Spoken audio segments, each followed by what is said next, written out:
ay doomu aadama boom nañ leen muy xale yu ndaw ñoo xamante ni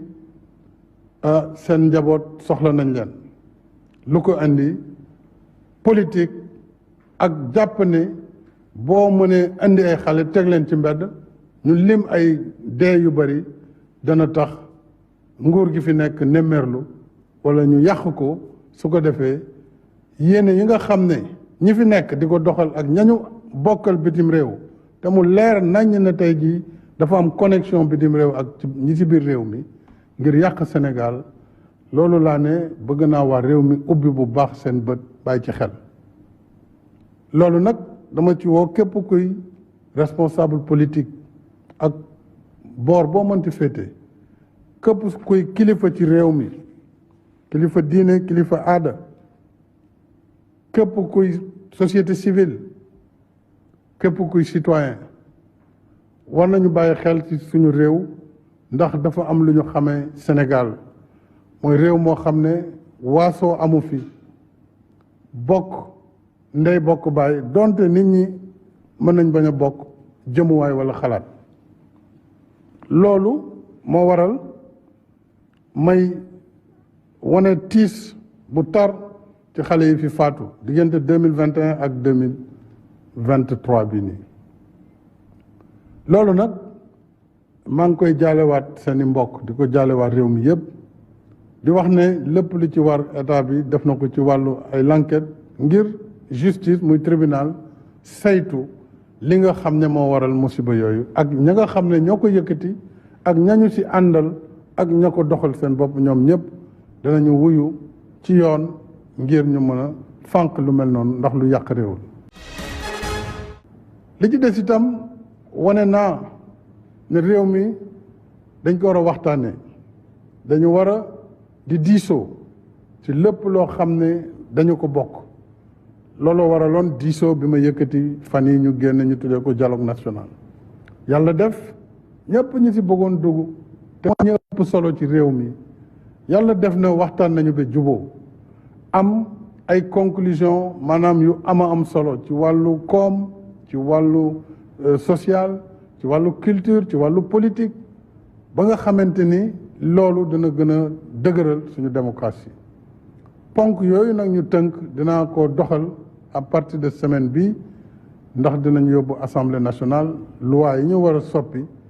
ngir li ku jéggi ñaanoon ci wàllu parrainage yu élection ak yeneen i changement ci code électoral ak yeneen i loi ñu mën ko def ci diir bu gàtt loolu yëpp parce que diisoo moo ko waral parce que luy jëmale Sénégal kanam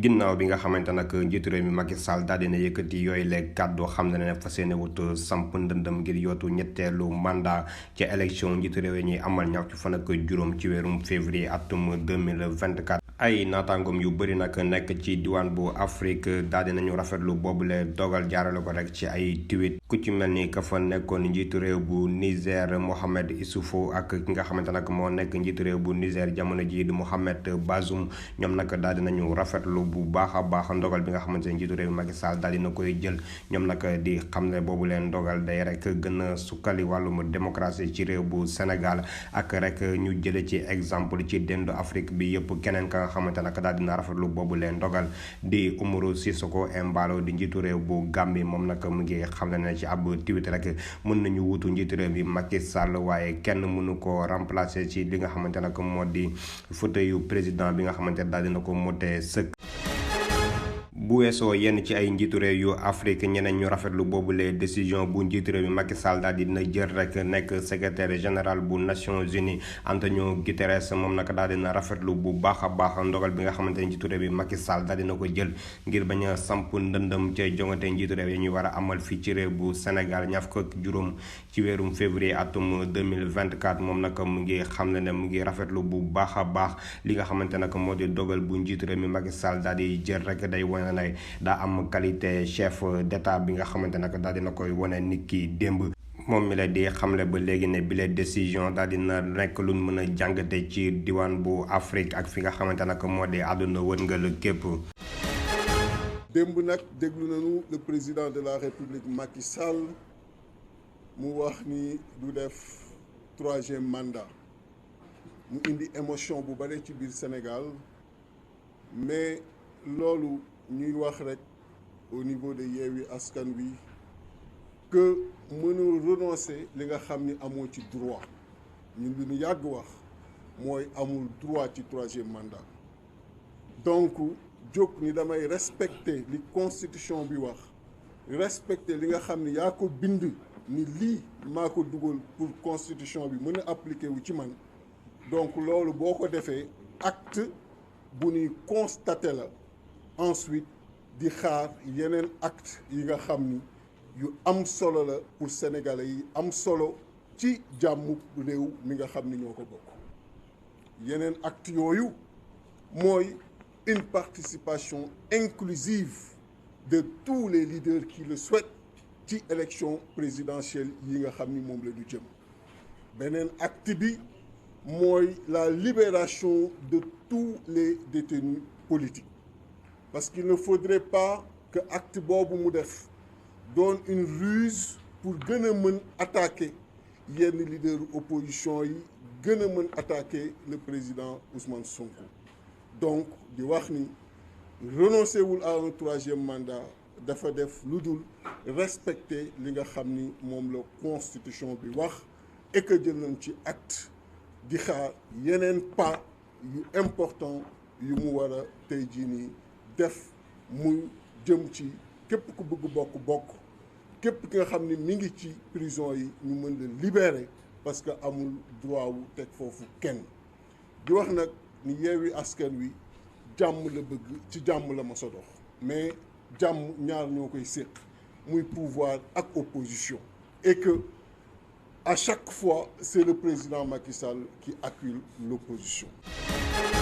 man loolu ba yaakaar boobu laa musa am ñi ma waxtaan yëpp loolu laa leen musa wax ma ne leen ma gëm naa ne Macky Sall du bokk parce que pour l'instant bu waxee ne du bokk parti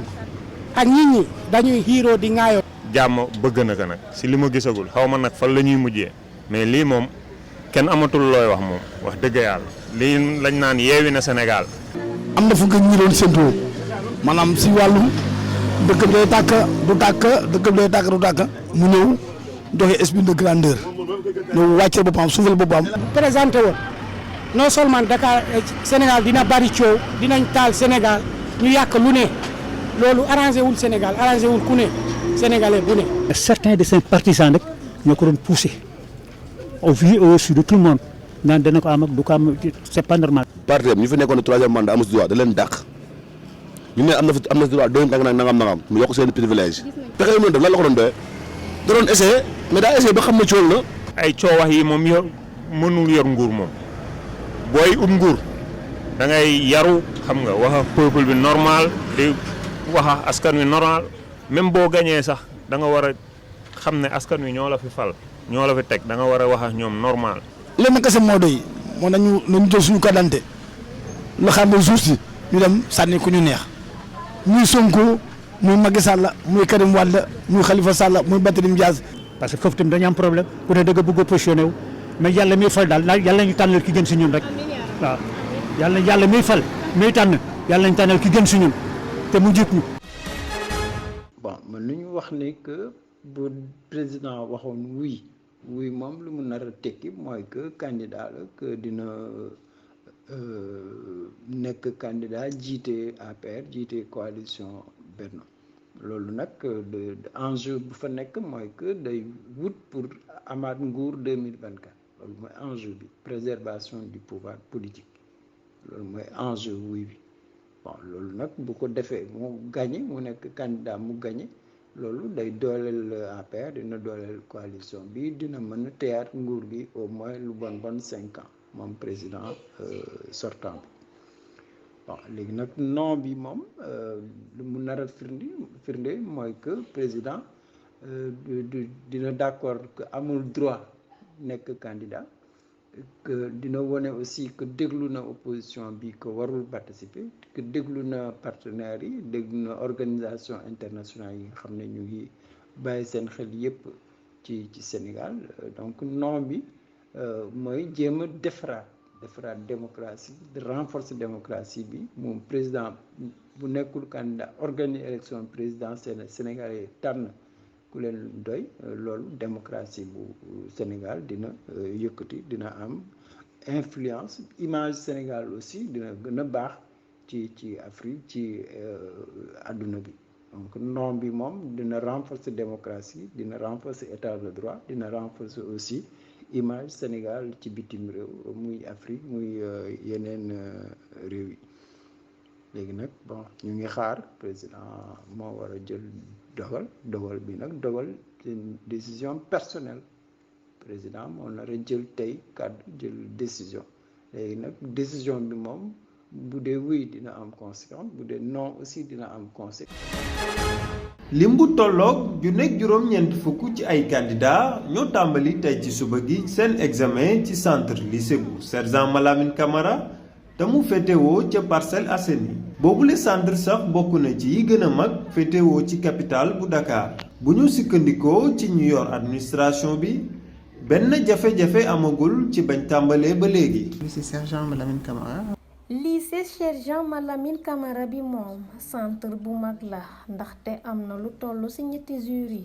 mën nañu wax ne lépp jaar na yoon bi ñu tàmbalee ba léegi. C'est normalement bien passé. Globalement, depuis ce matin, ils ont commencé avec l'épreuve de sciences physiques. jury bi ma jiite ñoom épreuve sciences physiques la ñu tàmbalee nemmeeku ñu benn jafe-jafe ci suba ba léegi am na ñenn ci ay candidats ñu jot a feebar. De certains étudiants, élèves du moins. nemmeeku nañ ay waxtaan ci boor bu nekk diggante candidat yi lu ñuy waxtaanee mooy sujet philosophie ak sciences physiques yi nga xam ne moom lañ tàmbalee. Alors je dirais que.